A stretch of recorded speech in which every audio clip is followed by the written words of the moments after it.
ganito. Kwentuhan muna tayo.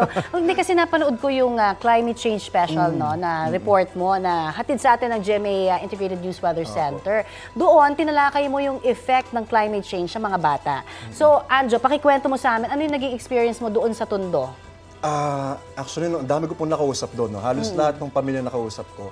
Galing sila sa probinsya, nagbakasakali po sila dito sa Maynila. Kaya napunta po sila doon sa Vitas Tondo. Madalas na kwento talaga. Opo, ganun po ang kwento doon. Tapos ang layo pa nadidinig, since tumataas nga po yung presyo ng crudo, halos po lahat ng nakitira doon, drivers po ang pangunahing pinagkakakitaan nila para sa pamilya. Yun ang trabaho nila. So pag mataas po ang crudo, wala silang biyahe.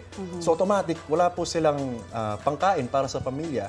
So may nakausap po ako na ang nangyari, sa sobrang wala pong kita yung tatay ng pamilya, 2 beses na lang po sila kumakain sa isang linggo. Tapos yung kinakain po nila yun, tuyo lang. Tapos natanong ko rin po, ito out of curiosity, tinanong ko rin na, kunyari, birthday nung bata kinabukasan, ano yung unang hiling niya? Tapos naiyak ako nung narinig ko yun. Kasi sabi po niya, gusto niya makakain ng adobo. Simple ganun po. Tapos yung kalagayan po nila doon, sobrang simple pero alam mo yun, nakakaantig, ano?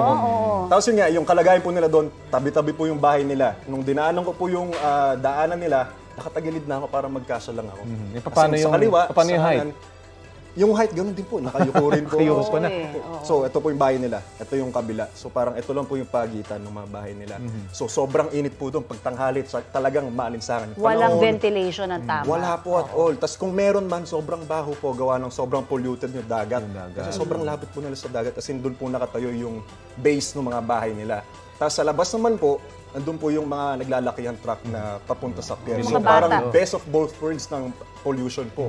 Meron air pollution saka water pollution. Ganun po yung nangyayari. Doon sa report mo rin, yung mga bata pala, no? Sila yung pinaka-apektado. Sila yung mga walang kamuang-muang sa climate change. Pero sila yung pinaka-apektado. Opo, totoo po yan, Sir Rafi. Sabi nga ng UNICEF, no, itong mga bata 14 years old below, yung pinaka-apektado po ng climate change. Base nga po sa pag-aaral nila, no, may data po silang binigay, 18 million po apektado. Na mga bata lang po ito, alone, na 18 million sa baha po apektado, 13 million wala pong access sa malinis na tubig na pang-inom.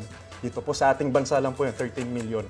So sabi rin po sa isang pag-aaral, yung mga batang pinanganak, 2020 onwards, so yung mga 2 or 3 years old, mga ganun pa lang po, makakaranas po ng 2.3% more heat waves, 1.8% more droughts. Mas maiinit pa. Ganun po. So yung gutom at kakulangan sa tubig, formative years pa man din nila yan, di ba? Yes po, paglaki nila, apektado yung yan. Ito talagang hindi na natin matatakasan, di ba, itong climate change. Sabi nga na, nasa na tayo, boiling point, kumbaga, no?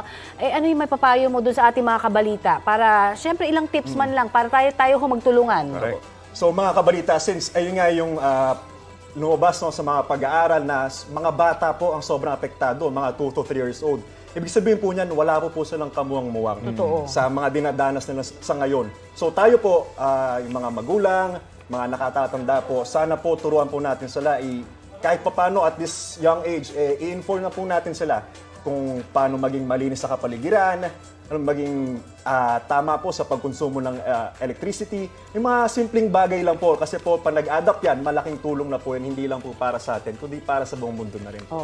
Tayong lahat. Dapat ngayon pa lang. Pag milyon-milyon nagtulong-tulong, kahit maliit na bagay, malaking magiging epekto. Thank you, Anjo. Thank you. Pero napakagalang ni Anjo, na po sa atin.